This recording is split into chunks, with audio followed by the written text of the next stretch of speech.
Yes, guys, welcome along to Aston Villa from the stands. We're locking in for another bit of a transfer show tonight. Make sure you smash the like button, subscribe to the channel, and get in the comment section below. Big up to everyone. Hope you're well, enjoying the evening. If you are watching on replay as well, be sure to comment on all your thoughts on all the news tonight. And as you can see down below, please do look at the pinned comment. We are 11 members away from hitting our 250 target on Big Up. So everyone who's locking in and helping with that, we appreciate it. But we've got some big stories to cover tonight. We have the story of Loic Bade. I think it's pronounced right again. Can't be sure, but I'm sure it's Loic Bade of Sevilla. We're going to lock in about him tonight. We're also going to be looking at the Jhon Duran noise. Now, I think we are safe in saying that Jhon Duran is not going anywhere. I think Jhon Duran is ours. But what does worry me is the increased speculation, the increased rumours, the increased sort of noise around Duran, and that does worry me for the summer. I'm not going to lie. January, I think we can sleep well. Summer, I'm not so sure about. And then again, Randal Kolo Muani. Look, this guy, he thinks he wants to leave. Oh, well, not thinks, he knows he wants to leave Paris Saint-Germain, but does he want to come to Germany and or England? Those seem to be the two options for him. And with Donyell Malen, of course, looking like he's going to be confirmed, Aston Villa, would they look to try and also bring in another person in Randal Kolo Muani?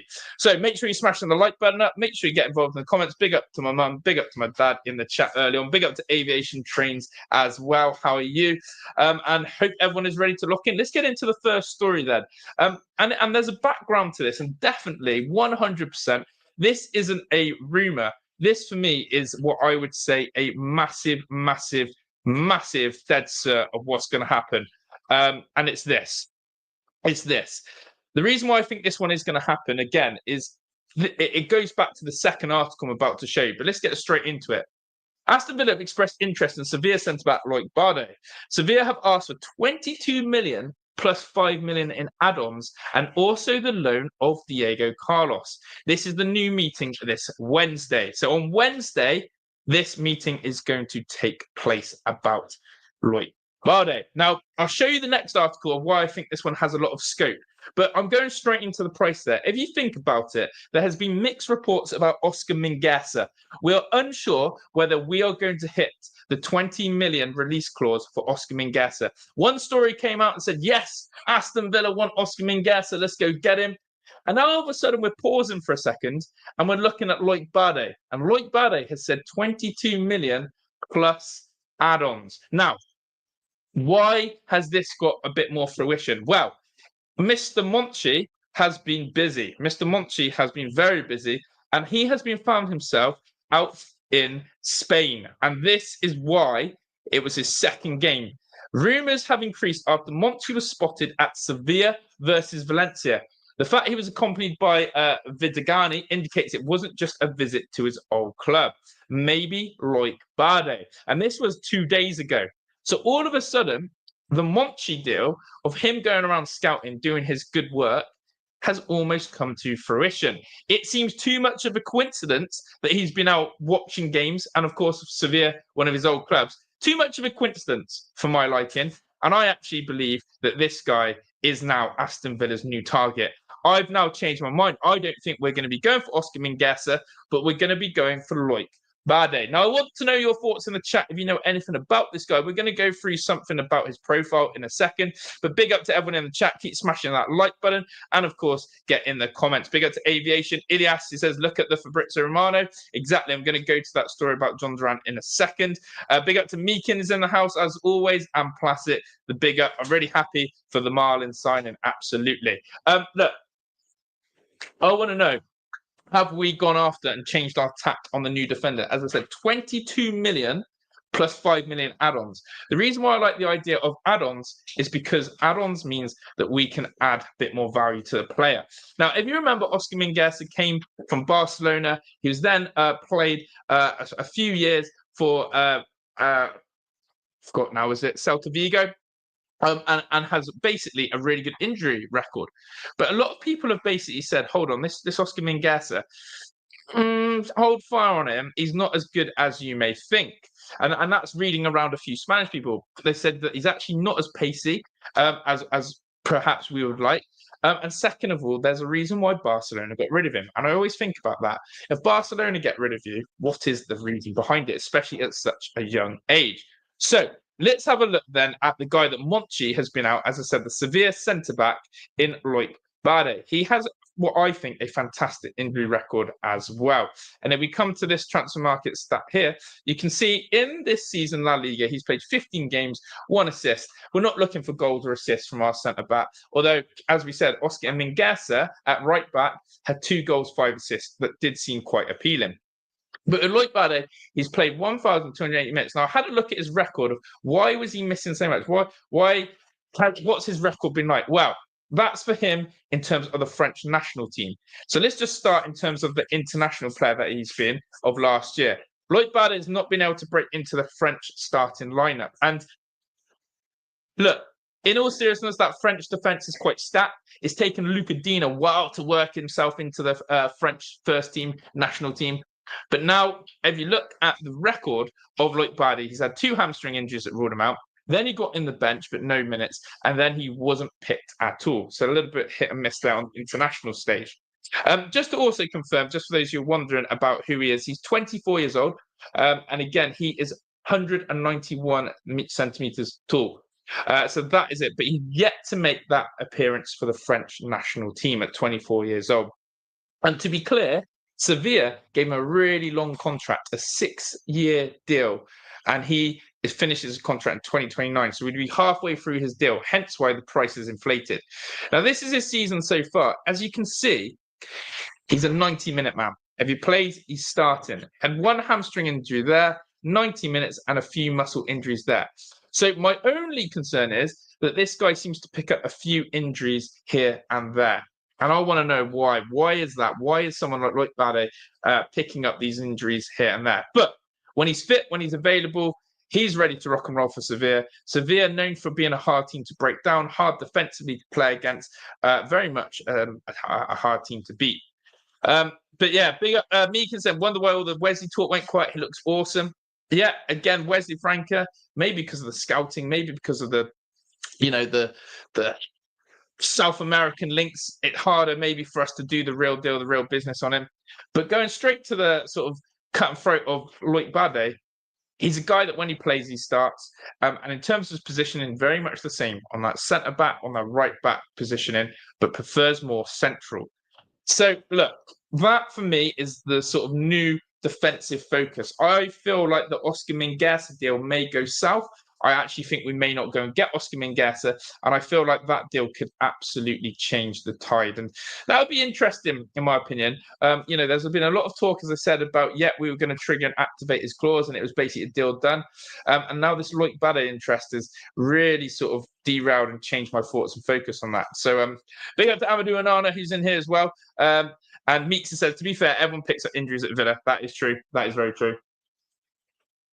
Look, Diego Carlos is a fine example. And maybe it's the curse of Sevilla. We got Diego Carlos from Sevilla, and we know that he was out for the season after that Bournemouth game 2 years ago. And hopefully we don't have the same. But yeah, Loic Bade's injury record is a little bit of a concern. Okay, so that one is covered. Now, there was a lot of whispers, rumours, talk about the one and only Jhon Duran. Now, it's being covered up in 2 different ways today. Look, there was early reports and interest coming from France that PSG feel confident that they could go and get the man that is Jhon Duran. And of course, when you hear Jhon Duran, PSG, the money they've got, you start wondering to yourself, oh boy, is this going to happen? Is this going to happen? Is Jhon Duran actually going to leave Aston Villa, and are we done for him? And look at this for contract talks with Jhon Duran. Look at this for contract talks for Jhon Duran. So there, Paris Saint-Germain are willing to offer Jhon Duran a contract worth €8 million per year. And it is understood that Aston Villa, he currently earns €2.8 million per year. Although Duran is happy and comfortable in England. Now, I want to put this on record straight away. I have said at the start of this stream that I feel like we're going to be able to sleep well at night. I think Duran is not going to leave in January at all. But why I'm taking note of this Jhon Duran chat, and why I'm really focusing on it now, is because I'm worried about the summer. I'm already thinking about the summer. I'm already thinking about the way in which Duran is attracting interest from Barcelona, PSG. I will not be surprised if a big Italian club like Inter or AC start putting their nose out there. I won't be surprised if someone like Bayern Munich starts talking. All these big sides across the globe, okay, are going to be looking at Jhon Duran. What I will laugh at and what I will not lose sleep over is the fact that West Ham United think they've got a chance of signing this guy. I've seen some funny rumours today that West Ham were going to entertain a bid for Jhon Duran and it got rejected. Let's not waste time with West Ham, right? Let's not actually waste time. But look at that difference there, an 8 million per year salary compared to a 2.8 million per year. Now, if you're Jhon Duran, if you're young, if you're hungry, if you want to be the main man and you're going to get offered that money, that's going to shape your head. And I want to know your thoughts, chat, and anyone watching on replay. Jhon Duran, are we in danger of losing this guy in the summer if this is the sort of speculation and contracts that are going to be offered to him? Because Aston Villa either need to increase his wages and meet halfway, or we end up having to battle with this sort of interest because Paris Saint-Germain come knocking, you're in trouble. Meeks said, Josh, we spent 50 million this window. Do you think that foreshadows a Duran Somerset? Exactly that. Look, there's part of me thinks we're going to get two strikers or two attackers this window. Part of me thinks that we're going to get Donyell Marlin and Randal Kolo Muani or another. It's going to be massive. It's going to be massive on that. But in the other sense, we have to plan ahead, and this is where your Monchis come into play. This is where we need the best out of Monchi. If we know PSG are already fluctuating, if we know that Deco from Barcelona has already met with Jhon Duran, then we know that basically Duran's interest is going to be the same this summer, and we cannot lose this man. No way. So why am I okay with this? Why am I sure that we're not going to be okay? Well, Fabrizio Romano did the thing, and he confirmed and locked it in that basically, this is from Fabrizio Romano. It's understood that Aston Villa considered Jhon Duran not available for sale this window. Official Villa sources confirm. Villa will not facilitate a January exit despite interest from many clubs. And that is basically just backing up what I've said. And that is why I'm saying, in my honest opinion, that we can sleep well in January as Fabrizio.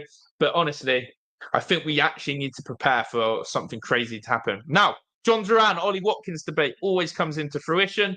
How much do you think Jhon Duran is actually acceptable for losing for? How much money would it take, as Shane Coleman saying, take 85 million, rebuild? And that's what Shane Coleman said. Big up to Shane in the chat as well. Look, how much is Jhon Duran for you? How much is it that we snap someone's hand off and go, we'll take that money? Or is he simply irreplaceable? I want to know your thoughts on that. I know we have Ollie Watkins in the building. And I know that with Unai Emery's system, we only play one of them. How much money is Jhon Duran worth going for in the summer? I think it's a massive question that we have to ask ourselves. And I think there's a big decision that if we want to keep Jhon Duran, I think Ollie will have to then make way. I actually think Ollie will have to go if Jhon Duran is going to be given the number one spot for next season. I really do. And that is a crazy thing for me to say. Big up to Noel K in the text. Says, why don't you do live watch-alongs anymore? If you check the pinned comment, we do all our watch-alongs for the Premier League games on Big Up. If you want to sign up to Big Up, it's very easy to do. It should not take you more than a couple of minutes to sign up, and it's worth doing. But we do the Champions League games on there. And if you haven't tried Big Up and Niall said YouTube watch alongs better, you've got to try Big Up first to find that experience and then give it an opinion. Amadou Anana says Duran is a danger of doing it into one of the big clubs, but never playing because they already have good strikers. Look, that's a good point. Unai will probably have a talk with him about whether he goes for the money or play him. I think that's the issue, right? I think that's the issue, is that it's going to be down to Duran. As much as us and Villa, even if Unai goes, do you know what? You're my number one next season. You are my number 9 for a reason. You're going to be my number 1. You are guaranteed the game time. If you keep your attitude, you keep your head, you keep your complacement, you are going to be the number 1. Jhon Duran could turn around and go, thanks for the offer, but Barca's calling, PSG's calling, they're calling. I'm going to earn a bit more money. Thanks for your time, Unai, but there we go. 3 ads on this live so far. Christ, that's not good, Meeks. That's not good. I don't know what's happening there, Meeks. But yeah, there we go. There we go. Look, in terms of his attitude. That's the only thing we worry about. Can you go into a year with Jhon Duran leading as number 9, get rid of Watkins, and Jhon Duran gets a red card? Jhon Duran, goes off boil is all I'm going to say. It's hard to sort of describe that one, but that's what I'm sort of saying. So look, we don't need to talk anymore about Duran. He's 100% staying in January, but I do fear for the summer. And now we sort of know the money that is being touted around from him. The fact that he's on basically 3 million a year at Villa, but clubs like PSG want to give him 8 scares me. But yeah, a top striker at this age with goals, and a few years in 100 million for Jhon Duran. You want 100 million, Jack Grealish type of money. Aviation sound the same. Let's see how JD does for the rest of the season before we offer him more money, says Bainbridge. I think that's a fair comment. I want to see how Jhon Duran comes back from this suspension. He's had 4 games missing, a red card, pivotal time, by the way, of the season and around the Christmas into the new year. What's Jhon Duran's temperament going to be like? Is he going to come back with vengeance and prove himself? Is he going to rediscover that form, or is it going to be a bit of a hard patch for him? Is he going to be targeted by opposition defenders? Is he going to be targeted by opposition players? I would love to know. How will Duran return? So that's that one. So we've covered Loic Bade. We've covered a bit of JD. Here's another piece of news then. And this one is bugging me. I don't know why, because I feel like this guy, seriously now, is someone that Villa, if we go for him, I just don't know. About this guy. Again, when I look at it, when you're young and a team like PSG want to get rid of you, then it's an interesting one. It's an interesting one that you're willing to let it go, such a young player of talent.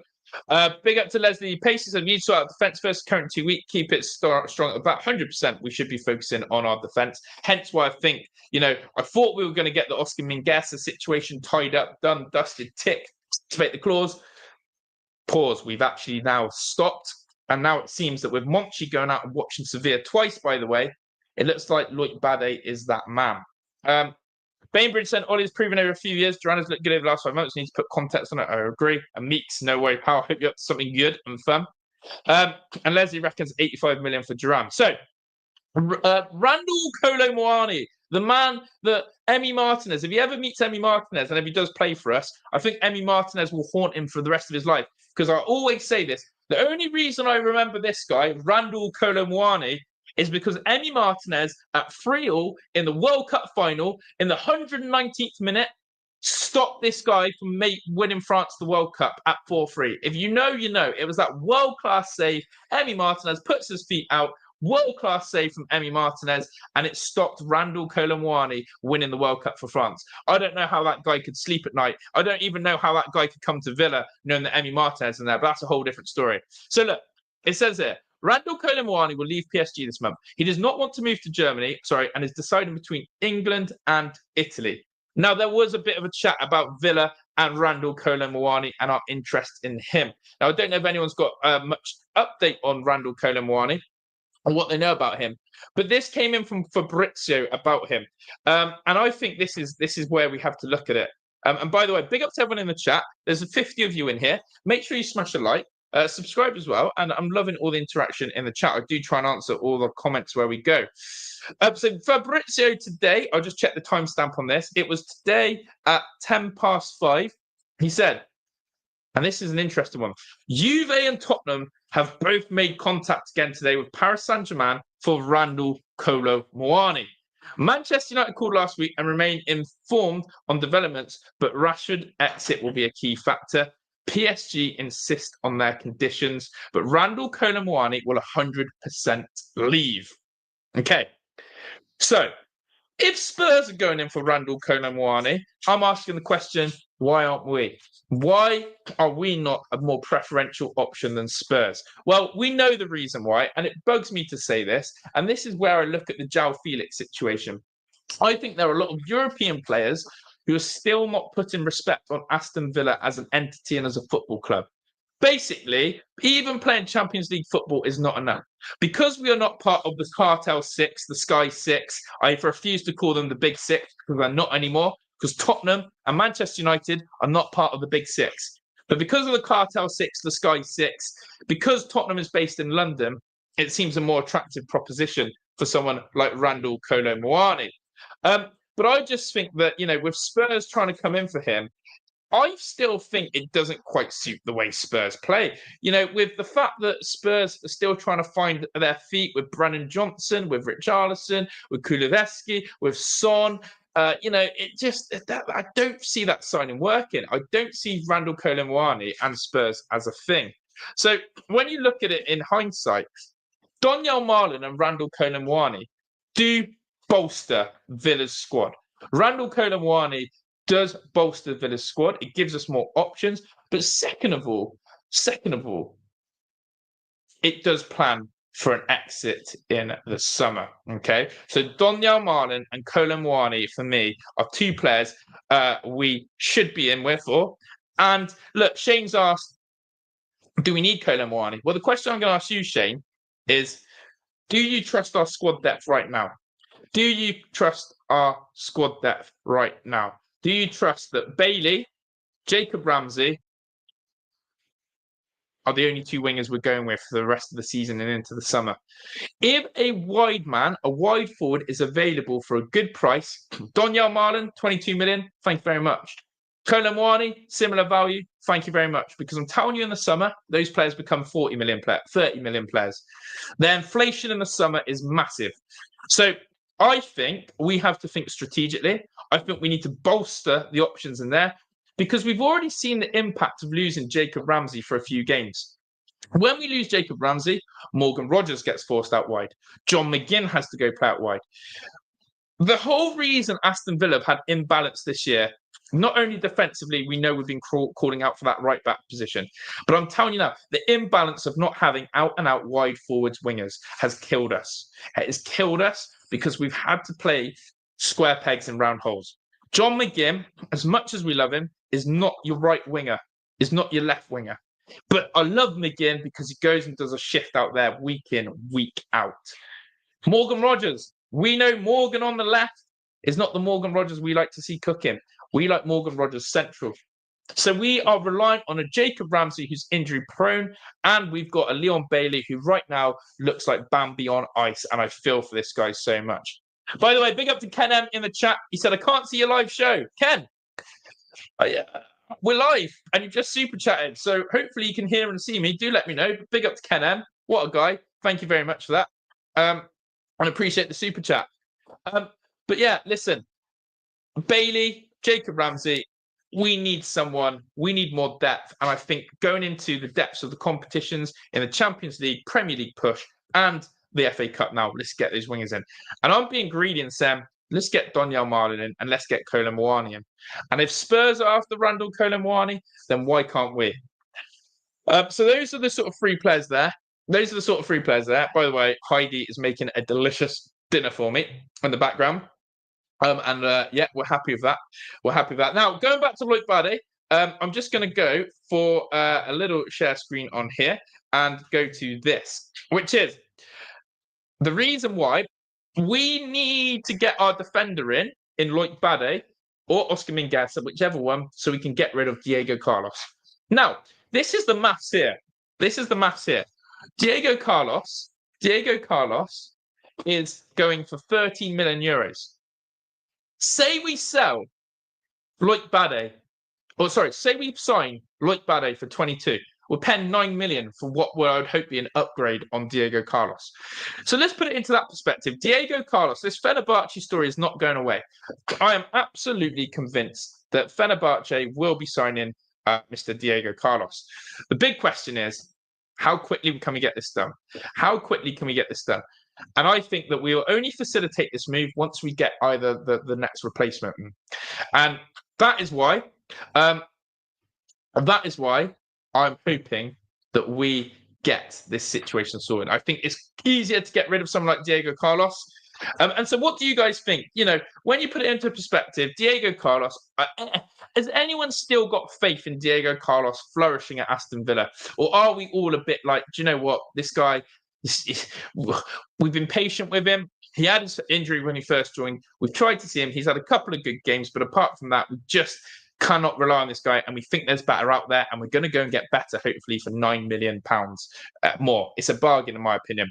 Big up to Goatsy in the house. He's worried that Donyell Marlin may be a flop. Now, there's a few Dortmund fans out there trying to tell us about Donyell Marlin, and we'll come into that story in a second. But look, Fenerbahce, 13 million for Diego Carlos. I'm ready to see him go.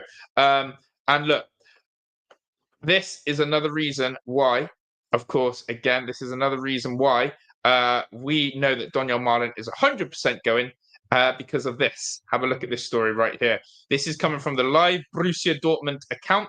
And let's follow the story of Donyell Marlin now, because we may as well talk about it, because it's been brought up in the stream. Donyell Marlin will not be part of the travelling squad for the Bundesliga away game in Kiel. Borussia Dortmund have allowed the offensive player to leave for talks with another club. Oh, I wonder who that is. I wonder who that is. So, Donyell Marlin to Aston Villa before the Arsenal game. I reckon we've got a here we go on that soon. Ken Evans saying, sorry, I didn't mean that. It's when the Villa matches are on. Is that because of Big Up, Ken Em? Are you able to get onto the Big Up account? And do let me know. Krim, Big Up, evening. Oh, wish Diego the best. I think he's made a decent contribution to the side. I think Diego Carlos, and let me just put, because I'm still talking about that before we come on Donyell again. Diego Carlos has, what I would say, done a job at times. But when you ask Villa fans who is your best pairing at Aston Villa, who is your best combination at centre-half, no one ever says Diego Carlos and. No one goes Carlos and Konsa or Carlos and Pau. You never hear that combination. When you don't hear that combination, that's when I know that it's time to move Diego Carlos on. Because I think I'm happy enough in life now to accept that Tyrone Mings is our backup defender. Tyrone Mings is our backup backup third centre-back. Maybe even fourth. What I want is who is better? Imagine if Pau Torres becomes our number 3 centre-half. I want the depth. I'm greedy, I'm ambitious, and I want the depth. And if Diego Carlos is now our 4th choice defender, ship him out, get a better one in, and move Mings and Pau down the pecking order. I still personally believe that Ezri Konsa, correct me if I'm wrong here, chat, because I might be off, and those watching on replay, I personally believe Ezri Konsa is our best centre-half at the club. He's had a bit of a stinker recently, but I hand on heart believe Ezri Konsa is our best centre-half, and I do not want to hear anything different. But you guys may convince me. You might say Pau Torres is better. So, interesting, Ezri only plays on the right. So, for me, Unai Emery is set on having his 2 left-sided centre-backs in, of course, Tyrone Mings and Pau Torres. On the right side, he wants Ezri Konsa and one other. He's ready to ship Diego Carlos. But the question is that right back slot. How do we sort out the right back? Well, it seems he wants to sign a centre-half more than a right back. Because, and I'll go back to it, because of the way Aston Villa play in possession. In possession, we play a back 3. You have to be aware of that. Villa are not in for an out-and-out right back. Villa are in for a right-sided centre-back who can come in there. Leslie Pace says, how are we placed with PSR on this hampering our attempts to improve the squad? Time for Carlos to leave, upgrades required. I think PSR comes more into fruition in the summer. I think we're trying to be clever.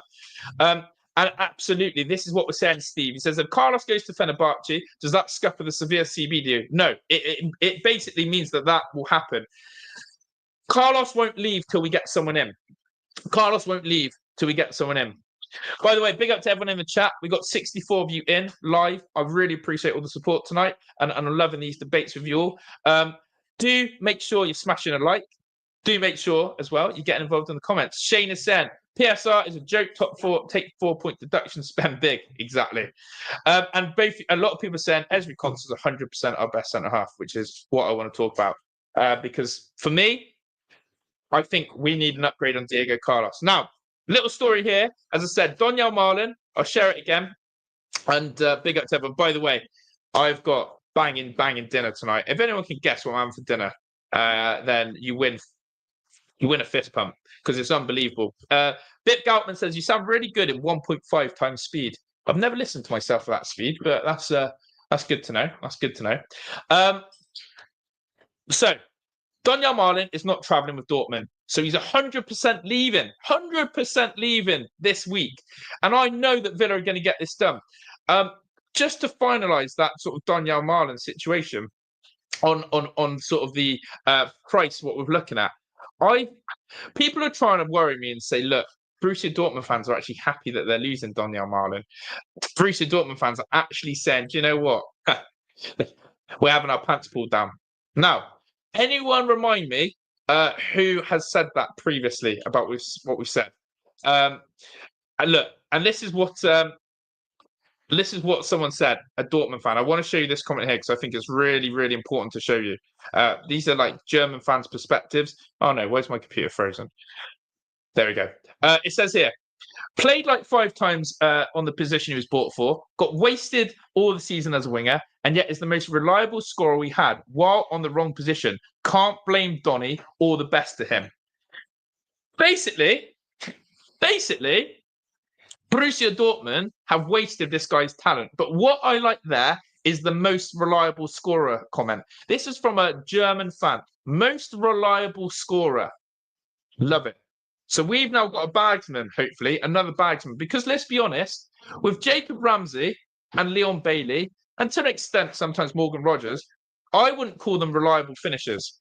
There is something about Jacob Ramsey, which I absolutely love, until he has to stand in front of goal and put it in the back of the net. If we've got a wide man who's a bagsman in Donyell Malen, and which these German supporters of the Borussia Dortmund are saying he's a reliable goal scorer and he's not been used right, then happy days. The only thing that worries me is that apparently he doesn't like being played out wide. So let's have a look at it then. The other club is obviously us. Now, the price. What are we saying the price? Look, already Sky are basically saying we've got the deal for Donyell Malen. And we've got to start relying on this guy. Now, this is where, again, Fabrizio has tweeted, and he said this. By the way, big up to everyone in here. Let's just get into this. We've got here. It says this. Aston Villa agreed deal to sign Donyell Malen. 23 million plus 3 million add-ons.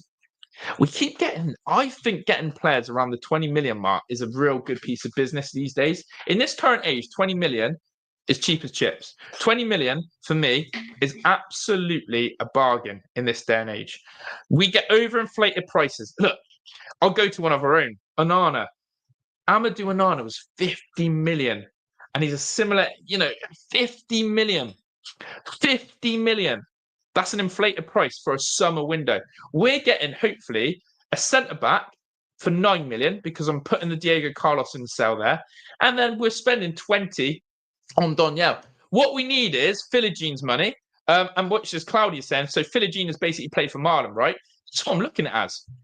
And basically, I think, fingers crossed, Villa fans, but I think that we're going to have Donyell Malen in the squad for Arsenal. The Everton game's on Wednesday. What day is it today? Monday. Chances of Donyell Malen being signed, sealed, delivered tomorrow could be tight, but imagine if he's in the squad for the Everton game. 100%, I think Donyell Malen will be available for the Arsenal game this weekend. So basically, if you look at Villa's business, we've been shrewd and we've been great. We've got to sign a right-sided defender for 9 million, 10 million because of the Diego Carlos signing, and Philogene has bought us Donyell Malen. And anyone who tells me that Philogene selling him is the wrong decision, I want to know why. Look, Leon Bailey. I think Bailey has 1 season left. Bailey has 1 season left to recapitulate his form. Otherwise, we're going to be upgrading there. And in fact, Steve B is saying sell Bailey in the summer. Interesting if Bailey went in the summer. But yeah, Danny Bradley said, unfortunately, I think he'll be played out of position for Villa too. So the real question is then, just focusing, let's focus on this a second. Let's focus on this. If we sign Donyell Malen, where do we see him playing? Now, there's 2 options for me. Well, 3. But let's narrow it down. You either play Donyell Malen behind Ollie Watkins or Duran. So like what Yuri Tielemans / John McGinn does. Or you play Donyell Malen as a right winger or a left winger.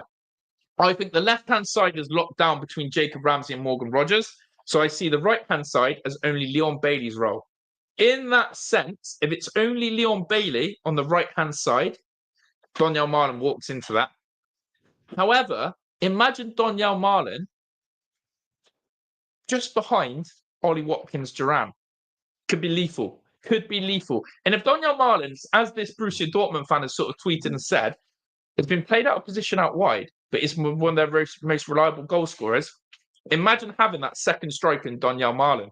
I am really fascinated by that. I'm absolutely fascinated by that. And so, yeah. So I want to know your thoughts in the chat. I want to know your thoughts in the chat on that. And let me know the sort of thoughts and feelings and emotions around that one, because that's really key to me. I just want to go up to Leslie Pacer says, what's happened to Ilan Jr. Argentina? Have they been written off? Look, I keep saying this. Ilan Jr., Baranchea, and Lewis Dobbin are just smokescreen signings. They mean nothing. They were just part of business. They were part of the deal, and we had to get it done. But yeah, so look, just write those players off. The only one that I think we could ever see maybe is actually Iling Jr. I really do. But yeah. Cloudy says, get the watch songs back on YouTube, Josh. Big up as weird as F. I got an account. When I join your live, I can see and hear you, but can't see the comment section or interact whatsoever. Back on YouTube, man. I miss you. Listen, there might be a little bit of a surprise for the Arsenal game. We might be doing a watch along on both YouTube and Big Up at the same time. There's a bit of a plan. But yeah, I still will be. I'm still sort of pushing for the Big Up. And Big Up to Jersey Boy. It's been a while. How are you? Big up to chat. But yeah, where do you want to see Donyell Marlin? Cloudy said, I'd sell Watkins to Arsenal, keep Duran, front 3 or 4, Marlin, Duran, Rodgers, another wing in the summer. Look, it's going to be interesting. Interesting to be a Duran placement so we can get Grealish. I just think the Grealish situation, we just forget it at the moment. Forget it. Let's concentrate on building the squad. But yeah, if anyone sees the pinned comment, as I said about Big Up, if you do love an Aston Villa watch along, we cover all the watch alongs. You just got to click this link and sign up and get an account. We are very close to hitting 250 members. But yeah, I think maybe the other Premiership teams trust and play their young ones more than Villa. We certainly don't trust our bench as much with the youngsters. That's definitely been proven. That was proven last season as well. I think the big one that we're not talking about enough, really, and someone's just put it in the chat, is Steve B, is that basically I think Aston Villa's transfer signings out wide is all on Jacob Ramsey, chat. I think it's all on Jacob Ramsey. I think Villa are going to have to make a big decision this summer whether we stick or twist with Ramsey. That's genuine. I don't know why, but I don't know why, but I think we've got to make a decision whether we stick or twist with Jacob Ramsey. Interesting to know your thoughts on that one, chat. But we are going to wrap up in a minute. I really appreciate everyone coming in here. I could talk Villa all day with you, but I've got a delightful fajita pasta that I'm going to sit and eat with Heidi, and we're going to chill out for the night. But in terms of this question, who would you start against Everton, Watkins or Duran? I'm starting Watkins. I think Duran has got to learn that way again. He's let us down at Newcastle, whether it was a red card or not. He still had an impact on it. I want Duran to be hungry to fight for his place again. I think Ollie deserves another go, and I want to see Watkins. Just maybe we'll put something out there about the Everton game. My thoughts on Everton, a little bit of a preview going into that. But yeah, I think, and one last question I want to ask the chat: when do you expect Donyell Marlin to be announced? I want to know your thoughts. When do you think Donyell Marlin's going to be announced? Do you see it tomorrow? Because if it's tomorrow, expect him in the squad versus Everton. I think we get him on Thursday, is my prediction. I'd love it to be tomorrow. I'm sort of hoping it is tomorrow because I'd love him in the squad against Everton. But I do believe Donyell Marlin as a smokescreen, not a smokescreen. I think Donyell Marlin to come in on Thursday. Let me know in the chat when you think. It'd be weird maybe to sign on the game of Everton. But then weirder things have happened, haven't it? Weirder things have happened. So, yeah. Listen, if you do want a watch along for the Everton game, it will be on this channel, which is bigup.com. Please come and be a member, especially for someone new out here. Come and be a member on bigup.com. The Arsenal game will be on both platforms. That is the plan. That's a little bit of that's a bit of an inside scoop that we're going to try something different. But yeah, please, bigup.com on here. Come and sign up so you can do an Everton watch along. We can talk things all Villa. We got just before the Arsenal game, says Amadou. Aviation says tomorrow or Wednesday for Marlon. Captain says totally misheard that as fajita pasty. I reckon a fajita pasty would be nice, but yeah, fajita pasta. Cloudy said the beard is looking nice, Josh. Coming along nicely. I tell you what, I am. I'm impressed that I've been able to grow a beard, and I really do feel like it suits me. And the best bit about it is it keeps Heidi happy, and she loves it as well. So that's winner chicken fajita dinner. Yeah, go on then, Cloudy, you legend. But yeah, listen, you're all a bunch of legends. Support's been unreal on this stream. We'll be back always. We're going to keep these streams up in January as we get ready for some transfers. Let's get that Donyell Marlin signing over the line, and let's get it locked in so he's ready for our Premier League action against Arsenal. That's what I'm looking at. Imagine having Donyell Marlin coming off and really putting the nail in Lego Ed's coffin, because that guy is cooked, by the way, as manager, and I want Unai Emery to serve him a dish of a cooking. Big up to Ken M, as I said, for the super chat today. Really appreciate it. Big up to Cloudy. Big up to Amadou. Big up to Shane.